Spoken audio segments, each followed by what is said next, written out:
In this Newsmakers segment, we are talking about wildfire pasture recovery. And joining me now is UNL Extension educator Randy Stainer. Thank you so much for joining me. You're welcome. It's good to be here. It's been quite a month, hasn't it?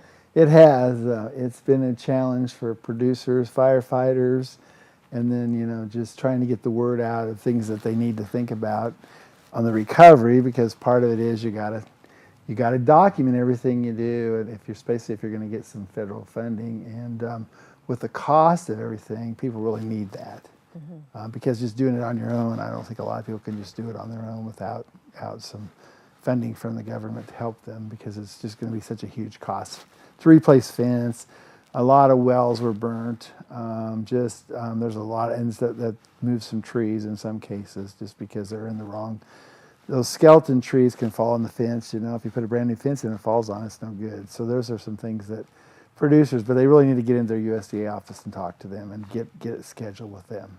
There's also going to be a series of meetings too, where agencies such as the USDA are going to be there to help. Yeah, and so for more information, so we have one the 8th at Arthur, starting at 3:30 to 5:30, 3:30 to 5 basically. It's 2.5 hours, and then we'll have a meal at the end for people. So anybody that wants to come that's been affected by fire,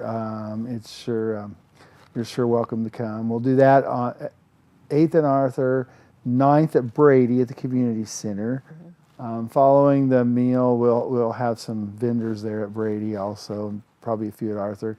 And then the last one will be Oshkosh, and that'll be on the 10th. And so we'll do all three of those, same time, 3:30 to 5 each day. And we'll have everybody there that can maybe have some help for people that have been through fire. We went through something like this in 2024 with the Betty's Way fire, but how does this one compare to that one? So again, we were pretty dry in the spring, but we did start getting rain maybe earlier than this year. The Betty's Way fire, we went out and took pictures of it, and by the second year, you can hardly tell where the fire was. So if we get some rain, the grass will come back. Most of the people on Betty's Way deferred a year, and they said they were glad they did. So they didn't graze it for a year, because what that does, it allows it to come up. You're going to see more weeds, annuals coming up to kind of fill in those holes. But we need that litter on the ground to keep the dirt from blowing and to help with keeping the moisture in the soil. And so usually we recommend at least a year. Now, in some cases, you might go in the fall and graze a little bit lightly in the fall, just because the grass is not growing then. But usually we recommend not, especially if it's all your pasture. If it's a full section pasture or whatever it is, if it's all burnt, then you want to make sure. But we're already seeing green grass come up at the cottonwood fire. I mean, there's some spots where green grass is starting to come, and it will. The trouble is if you graze it, cattle are it's really high quality, high protein, so cattle are going to go after it. The problem is those roots have to regenerate everything. If you graze it too hard, you lose your roots and you lose your plants. And so that's why we would recommend deferring or going out late or lower stocking rates, depending on what the weather does. The drier it is, the less rain we have, the less regrowth we're going to have. And we need regrowth on there to hold, especially in the Morrow fire, to hold that sand, because it'll blow if we don't. And we saw that in some other fires, like the Bovie fire. We saw it was in the fall, so they had all winter, and it was sandy and it blew a lot. But even that came back, which was amazing. Now the hills are going to take a little longer. Some of them may take 3 years, those real steep areas. But it will come back. What options do ranchers have as they go into the summer grazing season? So they could confine feed their cows. So feed them in a lot. The good thing this year is hay's pretty reasonable, and corn's pretty reasonable, and so you could confine feeding pairs in lots if you've got krails. Some people got their krails burnt too, but you can put them in a feed yard too, and you could do that during the summer. And if you get the deferment with USDA, they'll pay you to do that. So they'll pay you to defer off. And that's why it's really important to get in that office. And then the other thing you can do is find somewhere else to keep the cows.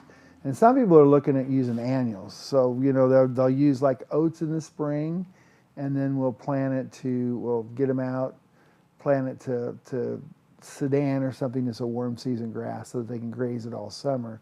So under a pivot, you could do that with your cows too. And with the price of corn, that may be an option for some farmers this year because it may be more profitable for them getting rent off their pivot for cows than it is for corn. So you do see some ranchers are exploring that idea. Yes. Yeah, there's actually been some looking at it pretty heavily. Now, some of them have their own pivots, so they might do it with their own. But yeah, there's producers looking at it because that's the other option they have, either confined feeding or feeding on, or finding land that they can graze. And with crops, with irrigation, we have water, right? If it's drought this year, we may not have as much grass production either, so they may not be able to find grass. But with irrigation, we have water. When we have water, we can grow grass, we can grow annuals, we can grow feed for cattle. And so that's the advantage of having center pivots or any kind of irrigation. How beneficial is that for the cattle to turn to center pivot irrigation? It'll work fine. The thing is, they got to get things planted right away. I mean, right? Because especially if you're going to do oats, you need to get them in right now, and then they'll finish out about June or July. So you're probably going to have another place to keep the cows while you plant the warm season, because it's going to take it a while to come up. Or you have another field where you can actually move them to a different field, then do it later, then move them back to this field when it comes up. So, you can do some alternatives there by skipping different pivots. Cattle do fine on it. Irrigated pasture, we have people that do that all the time. You can just have a higher stocking rate. So instead of 1 per 12 acres per year, you can do, for summer, you can do maybe an acre per cow-calf pair or 2. So it depends on how much nitrogen and fertilizer you put on. But you can put a lot of cows on a center pivot if you have the right fertility and the right water. Okay. So it's not something that ranchers are not used to, because some of them, like you mentioned, do already do that. Yeah, there is some producers that use irrigated pasture. With cattle prices getting lower in the past, a lot of people went away from it, but I think we'll see more people coming back to it. But there are still people doing it, and it does work. You're better off if you can rotationally graze them, so you just allow them a certain amount of paddock per day or per week. That way they're not trampling the whole thing.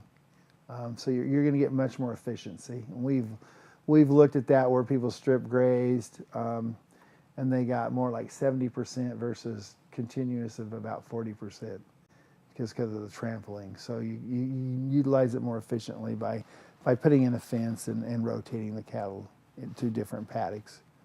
Okay. Randy, I know you had mentioned a lot of ranchers and farmers are, devastated by what happened, but there is hope. Yes, that's the good thing about this. I've never seen a fire where the grass didn't come back. Now, if they've disked an area, you might want to put some seed in. And we had one area in the Wildfire where they disked to save the grass, and they went and just seeded it down with some native grasses. And by deferring it a year, that native grass came up, and it looked really nice. We looked at it last year at a stalker tour, and it was pretty effective. But yeah, no, grass is resilient. God made it that way. So, and we've had fires in the Great Plains for years before we came, when the buffalo were here and stuff. And so the grasses kind of developed under a fire system, so they do respond. And remember, there's lots of roots below. Everything you saw above that was burnt is below in root system. So that roots will bring that grass back up. The big thing is if you graze it right away, then the roots will die off, right? Because they don't have enough nutrients. So that's why we got to give them time. Okay.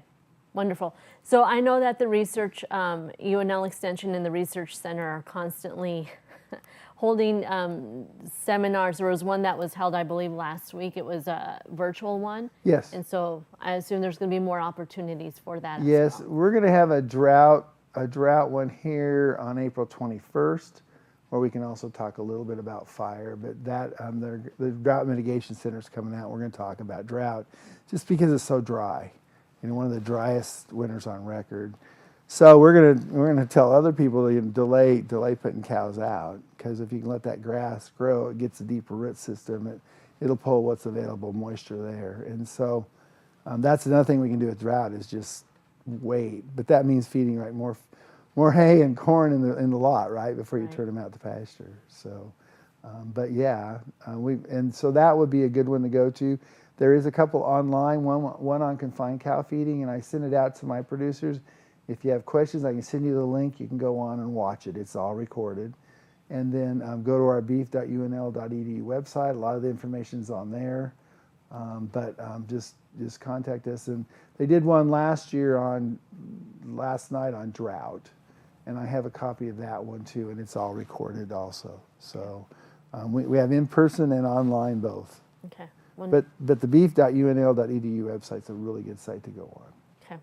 Wonderful. Anything else that you'd like to add that perhaps we didn't touch on? Well, I guess the big thing is just make sure you go in and talk to USDA, get an appointment with them, because sometimes if you do the work before you talk to them, they won't pay for it. So you got to make sure you at least contact them. Okay. All right, Randy, thank you so much for joining me. You're welcome. Of course. And Kent, back to you.